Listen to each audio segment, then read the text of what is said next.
ইতিহাসের পাতায় রচিত হয়ে গেল 28শে জুনের মহা সমাবেশটি। এই সমাবেশটি কারা করেছে, কী জন্য করেছে এবং এটার যে পিছনে ব্যানার করেছে, স্টেজ করেছে, ব্যানারে কোনো প্রধান অতিথি নাই, কোনো বিশেষ অতিথি নাই, শুধুমাত্র একটি প্রতীক। এটা কী জন্য করা হয়েছে এবং স্টেজ সাজানো হয়েছে সেটা শুধু সাদা এবং লাল কাপড় দিয়ে কেন? তো ফুল ভিডিও জুড়ে দেখেন এবং মূল কারণগুলো জেনে নিন।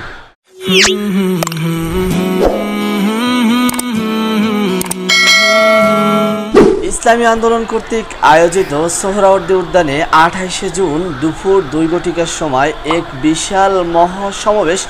উক্ত সমাবেশের দাবি ছিল প্রয়োজনীয় রাষ্ট্র সংস্কার, গণহত্যার বিচার ও সংখ্যানুপাতিক পিআর পদ্ধতিতে নির্বাচন এবং ইসলাম বিরোধী সকল ষড়যন্ত্র ও চক্রান্তের প্রতিবাদে এই সমাবেশটি সেখানে আয়োজন করা হয়েছে। ইতিহাসের পাতায় স্মরণীয় একটি দিন হিসাবে রয়ে যাবে এই যে 28শে জুনের মহাসমাবেশটি। এত সুন্দর একটি সমাবেশ বাস্তবায়ন করতে পেরেছেন একমাত্র ইসলামী ছাত্র আন্দোলন এবং ইসলামী যুব আন্দোলন বাংলাদেশ। উক্ত সমাবেশটি বাস্তবায়ন করার জন্য বিভিন্ন জেলা এবং বিভিন্ন ইউনিয়নের, বিভিন্ন থানার, বিভিন্ন বিভাগের নেতাকর্মীদের হাজার রকম অবদান রয়েছে। তারা ঘুরে ঘুরে মানুষের কাছে দাওয়াত দিয়ে এবং তারা ঘুরে ঘুরে বিভিন্ন রকমভাবে মিছিল করে, মিটিং করে তারা এই সমাবেশটি বাস্তবায়ন করেছে। তবে এই সমাবেশটিতে রয়েছে বিভিন্ন দলের বিভিন্ন নেতাকর্মীরা এবং এখানে বক্তৃতা দিয়েছেন বিভিন্ন দলের বিভিন্ন নেতাকর্মীরা।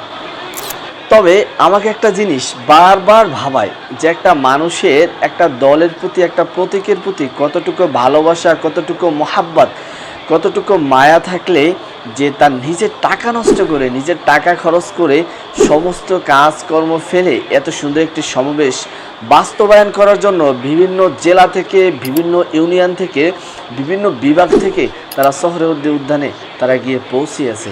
যাক, আলহামদুলিল্লাহ, এটা বুঝতে পারলাম যে ইসলামী আন্দোলন বাংলাদেশের প্রতি, হাত পাখার প্রতি মানুষের কতটুকু ভালোবাসা, মানুষের কতটুকু মহাব্বত। আমার মনে হয় না এত বড় সমাবেশ অন্য কোনো দল কখনো করতে পেরেছেন।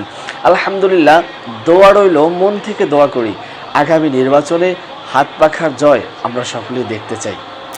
অনুষ্ঠানটি শুরু হয় 28শে জুন দুপুর 2 ঘটিকার সময়। অনুষ্ঠানটি শুরু করে কোরআন তেলাওয়াতের মাধ্যমে। কোরআন তেলাওয়াত করেন আমাদের আন্তর্জাতিক চিনি সাইদুল আসাদ হুজুরে। তিনি কোরআন তেলাওয়াতের মাধ্যমে আজকে অনুষ্ঠানটি শুরু হয়।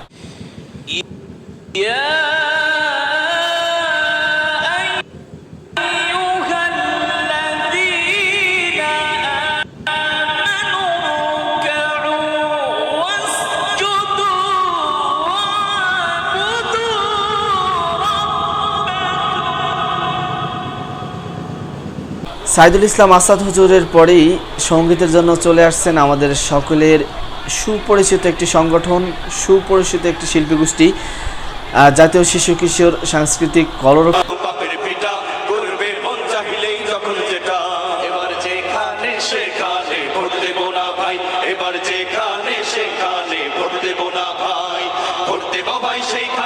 আল্লাহ রাজি হয়, যাতে রাসূল খুশি হয়, সেখানে ভোট দেব না ভাই।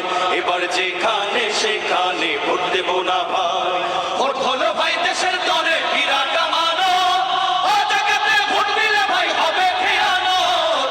ভোট হলো ভাই দেশের তরে বিরাট আমানত, ও জায়গাতে ভোট দিলে ভাই হবে খেয়ানত। তেলাওয়াত এবং গজলের মাধ্যমে সমাবেশের কার্যক্রম শুরু হলো এবং সেই সমাবেশে শুরু থেকে শেষ পর্যন্ত বক্তব্য দিয়েছেন বিভিন্ন দলের বিভিন্ন নেতাকর্মীরা এবং সার্জিস আলম থেকে শুরু করে, বিপি নূর থেকে শুরু করে বিভিন্ন দলের বিভিন্ন নেতাকর্মীরা সেখানে বক্তৃতা দিয়েছিলেন। ছিল হেফাজত ইসলামের লোক, ছিল জামাতের লোক, ছিল ইসলামী আন্দোলন বাংলাদেশের লোক, আরও বিভিন্ন দলের লোক সেখানে ছিল।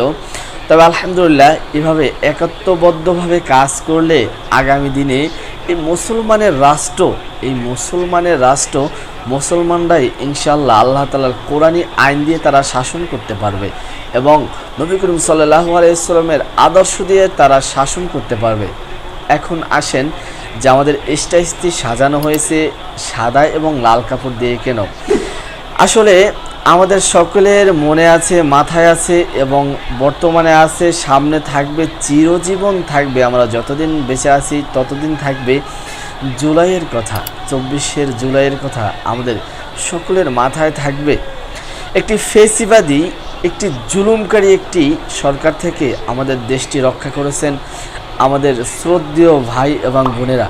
তারা হত্যা হয়েছেন, শহীদ হয়েছেন, তাদেরকে বিভিন্ন নির্যাতনভাবে তাদেরকে আহত করা হয়েছে, নিহত করা হয়েছে।